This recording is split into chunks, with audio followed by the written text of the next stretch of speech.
আল্লাহ তাআলা কিয়ামতের দিন সাইয়েদনা নূহ আলাইহিস সালামকে বলবেন, নূহ তুমি কি দাওয়াত পৌঁছিয়েছো তোমার উম্মতের কাছে? নূহ আলাইহিস সালাম বলবেন, হ্যাঁ আমি পৌঁছিয়েছি। এবার নূহের উম্মতকে আল্লাহ জিজ্ঞেস করবেন, এই নূহের উম্মতেরা তোমাদের নবী নূহ কি দাওয়াত পৌঁছিয়েছে?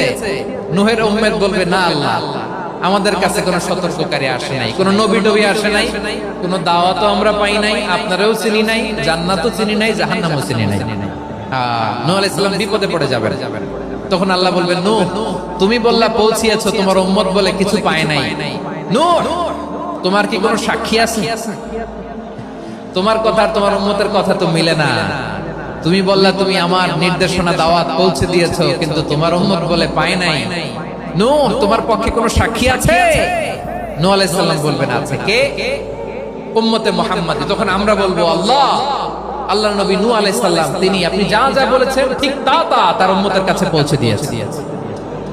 এবার নূহের উম্মতের সাথে আমাদের ঝগড়া লাগবে। তারা বলবে, তোমরা আসছো আমাদের হাজার হাজার বছর পরে, তোমরা কি করে জানলা? তোমাদের সাক্ষী ধর্তব্য হবে না?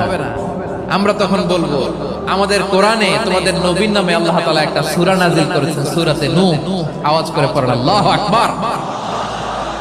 আমরা বলবো, আমাদের কোরআনে তোমাদের নবীর কথা আল্লাহ আমাদেরকে জানিয়েছেন, দিন রাত এক করে তোমাদের কাছে তিনি দাওয়াত পৌঁছেছেন। তোমরা কানের মধ্যে হাত দিয়ে রাখতা, চেহারাটা কাপড় দিয়ে ঢেকে রাখতা, আল্লাহর নবী নূহকে পিটিয়ে ছালা দিয়ে পেঁচিয়ে তোমরা পাহাড়ে তুলে রেখে আসতা, সব আমরা জানি। আমরা যখন বলবো এই কথা, নূহের উম্মত চুপসে যাবে। তখন আমরা সত্য বলেছি কিনা এটা আল্লাহ তাআলা জানতে চাইবে বিশ্বনবীর কাছে। তখন বিশ্বনবী আমাদের পক্ষে সাক্ষী দিবেন। আওয়াজ করে বলেন আল্লাহু আকবার। এজন্য আল্লাহ বলেন, নবী আপনি হচ্ছেন সাক্ষ্যদাতা, সব নবীদের উপর আপনি হবেন সাক্ষী, আবার আপনার উম্মতের সাক্ষীর উপর আপনি হবেন সাক্ষী। তার মানে নবী গো, কিয়ামতের কঠিন ময়দানে আপনি হবেন রাজ সাক্ষী। বিশ্বনবী কি সাক্ষী?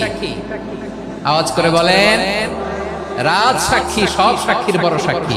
এজন্য বিশ্বনবীকে আল্লাহ তাআলা প্রথম যে বৈশিষ্ট্যটা দিয়েছেন সেটা হচ্ছে শাহিদ।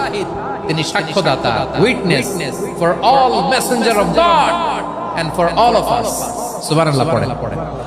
তাহলে এক নাম্বার বৈশিষ্ট্য বুঝতে পেরেছেন? বুঝতে পেরেছেন সবাই?